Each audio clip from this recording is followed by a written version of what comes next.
Olá pessoal, então dando continuidade agora, eu vou mostrar como eu raciocinei com relação às questões de direito tributário.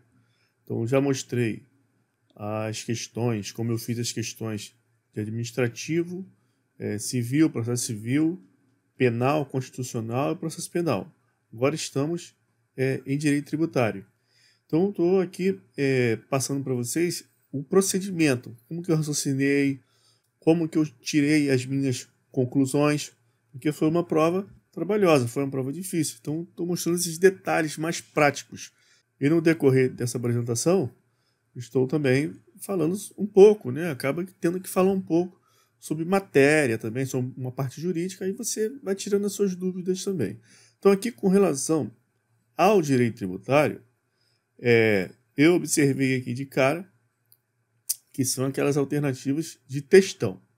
Então, como eu já venho falando nos vídeos anteriores, eu vou lá para baixo e começo a leitura da E. Porque eu, de tanto fazer questão, eu já percebi que geralmente, nesse tipo de configuração, o examinador coloca a correta lá embaixo, como de fato foi aqui. Então, eu faço isso várias vezes e muitas vezes dá certo.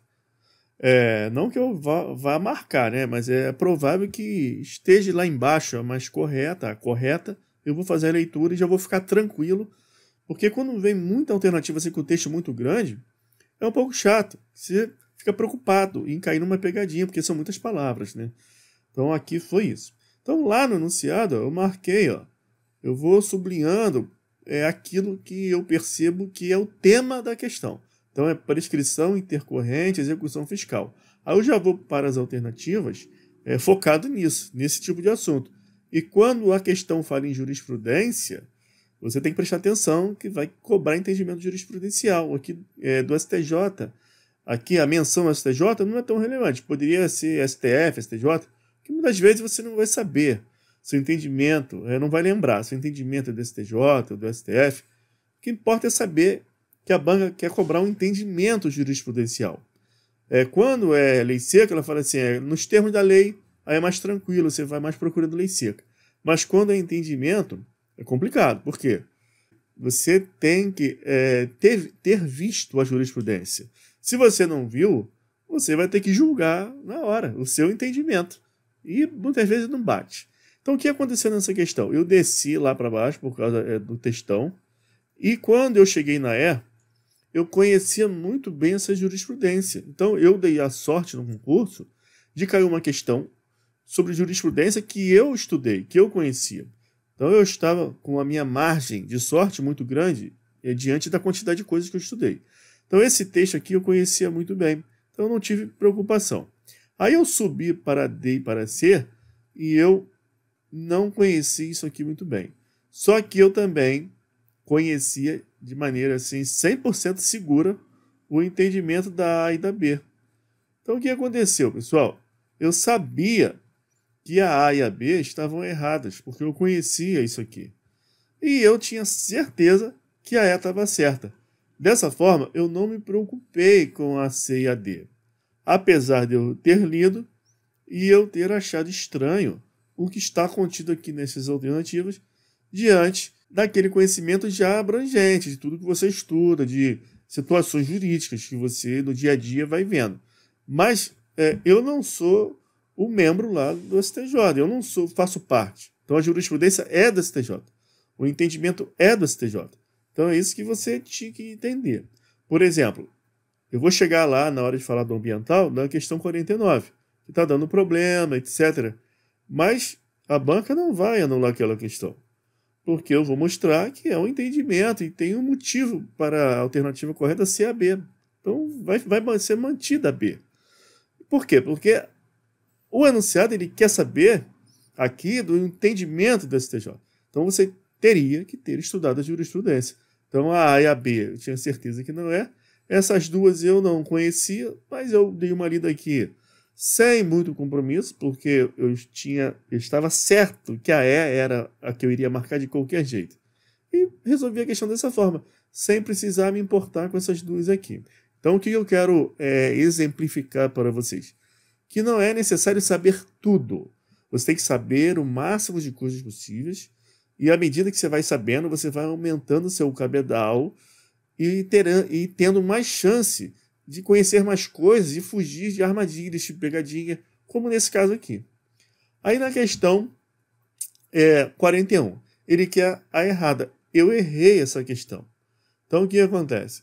Ele queria a errada, aí eu circulo aqui no retângulo incorreto, bolinha, né, que eu considero correta, e X na errada.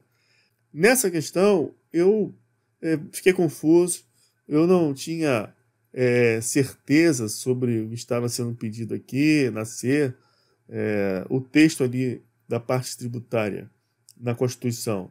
Eu li já algumas vezes, mas eu não trabalho nessa área do direito tributário, então é mais conhecimento teórico mesmo.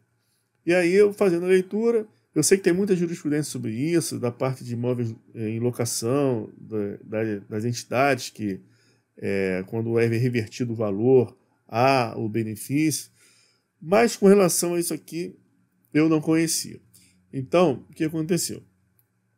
Eu tive um problema aqui de cair numa armadilha da lei seca. Eu realmente não lembrava disso aqui, de jeito nenhum. E eu fiquei por conta própria, tive que enfrentar a questão bastante assim vendido e contando com a minha habilidade. E dessa vez não funcionou. Simplesmente eu pensei o seguinte, se cabe a lei complementar, como que cabe a União com uma lei? Não é lei complementar? Como que cabe a União? Então, eu não tenho um cabedal de conhecimento nessa área tributária, deve fazer algum sentido, né? Com certeza faz.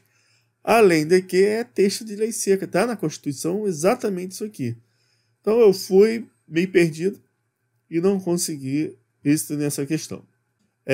Com relação eu conheci, eu lembrei disso aqui, da Constituição, e aí, quando eu eliminei a né, como ela estaria certa, ele quer errada. Aí de 20% de chance, eu passei a ter 25%, que sobraram 4 alternativas, né? E aí, quando eu passei para D, eu percebi que eu também conhecia esse texto. Então, eu aumentei minha chance. Eu passei a ter 33,33% de chance de acertar, porque sobraram 3 alternativas. Essas duas aqui, eu fiquei mal. Eu não consegui me desvencilhar delas. E com relação com relação aos princípios, eu sabia, porque é uma novidade, né, que consta lá no sistema, não existiam esse texto lá desses princípios, e eu fiz questão de memorizar isso aqui, preocupado com prova. Então você veja, né, que eu dei um azar nessa questão, porque eu não conhecia, e eu cheguei aqui a ter 50% de chance de acertar, porque eu só fiquei com duas, a B ou a C. Eu cheguei assim em duas, então eu fiquei com 50% de chance e marquei a errada, olha isso. Então é o azar mesmo, é questão. Fiz uma excelente prova, fiz uma boa prova, e aqui um exemplo pontual de um azar, uma coisa terrível. Eu errei essa questão. Problema de lei seca, tá vendo? Faltou a leitura aqui mais assertiva, com mais afinco, do Sistema Tributário Nacional da Constituição Federal. Então o que eu vou fazer agora? Essas são as minhas fraquezas, né, que eu estou fazendo a avaliação. Depois de cada prova eu faço a avaliação. E eu vou compensar isso, eu vou estudar, compensar nessas partes que houve a fraqueza. Fazer uma leitura melhor, com mais cuidado, até porque houve várias mudanças lá na parte do Sistema Tributário Nacional, e eu vou atualizar então esse estudo. Então, a experiência que eu passo foi essa com relação a essa questão. Aqui embaixo eu até cheguei a escrever isso, né, que eu lembrei disso, mas não se aplicava ali, porque não era o caso das locações. Aí, partindo para a questão 42, o que aconteceu aqui? Eu errei também essa questão. Eu conheci essa jurisprudência, eu li essa jurisprudência inteira, eu achei interessante demais essa jurisprudência, só que eu fiquei muito alerta, quando eu fiz a leitura da jurisprudência, e tenho tempo, com a situação da vedação ao advogado se candidatar nas eleições internas da OAB. Eu achei muito interessante. Por quê? O entendimento dessa jurisprudência é que o dirigente da OAB, a pessoa que vai se candidatar, ela precisa cobrar a anuidade. E a pessoa que deve vai ser eleita e ela deve. Não faz o menor sentido. Então eu achei super interessante. E aí eu fiquei muito preso a isso. Só que a C e a E tinham uma pequena diferença. Era a única coisa que diferenciava as alternativas. Então, com relação a C, é que a pessoa devendo a B, ela não pode ser impedida de votar, mas ela pode ser impedida de se candidatar para ser votado, por conta dessa explicação que faz todo sentido. Mas eu não vi sentido em dizer que a vedação também se aplica para votar. E era essa a resposta correta, eu não lembrava. E era o que estava na E. Então eu foquei muito, e pior que eu conhecia a jurisprudência e mesmo assim eu errei, porque eu só fiquei vinculado a esse entendimento sobre a candidatura. Eu não lembrava de jeito nenhum do que o impedimento também para votar. E aí o que aconteceu? Eu fiquei por conta própria. E eu lembrei da história do Brasil, que nós tivemos a autorização para voto em um período aqui do nosso país que tinha que a pessoa ter renda, e isso foi abolido. Então eu achei isso completamente desnecessário.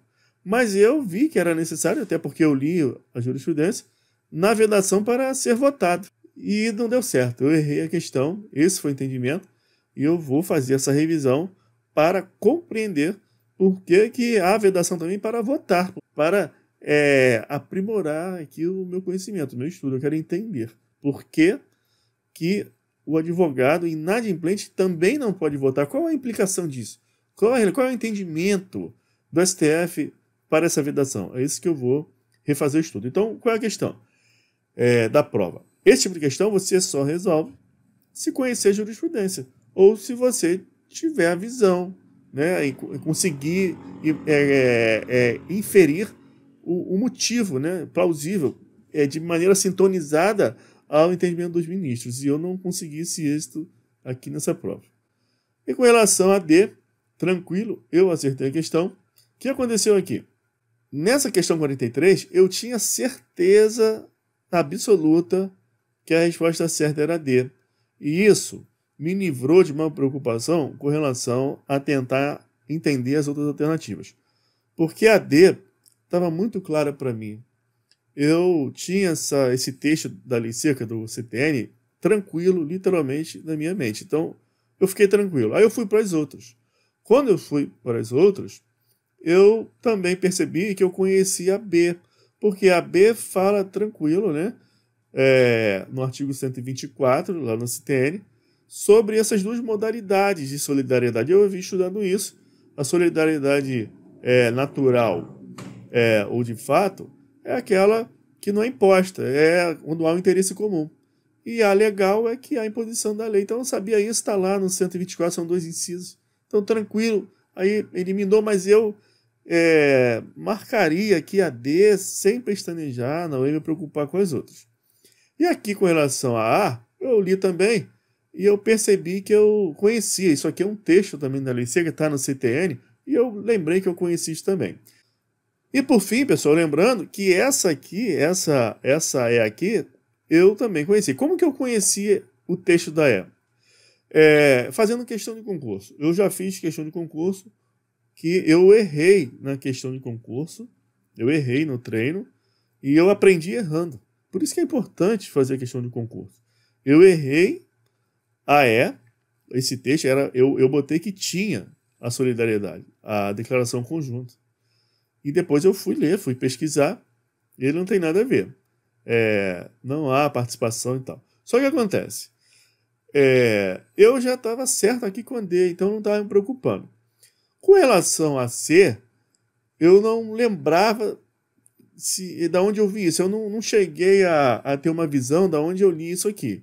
Então, como eu já sabia que ela estava errada, né, porque eu ia marcar a D, eu cheguei à conclusão de que na área tributária essas coisas não funcionam desse jeito. E mais uma coisa, como que eu vou falar em benefício de ordem se eu estou trabalhando em solidariedade, com solidariedade, e na solidariedade o que importa é o direito do credor de exigir a dívida por inteiro de cada devedor. Então não faz o menor sentido agora de benefício de ordem.